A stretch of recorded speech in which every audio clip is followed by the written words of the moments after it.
The Filipino antonyms mahirap, which means difficult or poor in English, and madali, which means easy. Mahirap, madali. Mahirap, madali. Mahirap ang buhay sa malaking syudad. It means that life in a big city is hard or is difficult.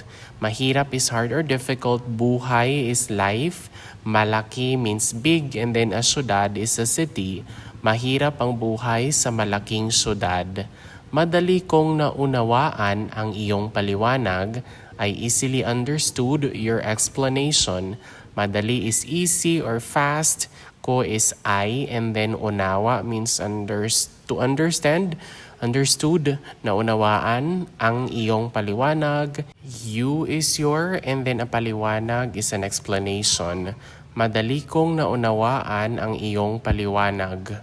Mahirap umakyat sa matirik na bundok. It is arduous to climb the steep mountain. Mahirap means difficult, and umakyat means to climb. Matirik is like steep, and then a mountain is bundok. So mahirap umakyat sa matirik na bundok. Another one, madali niyang naibigay ang sagot. He or she effortlessly provided the answer. Madali is like easy, fast. Niya is his or her, he or she. Bigay is like to give or to provide. And then sagot is an answer. Madali niyang naibigay ang sagot. And that is all for our Filipino antonyms. Mahirap, which means difficult or poor in English. And madali, which is easy in English. Mahirap, madali. Mahirap, madali.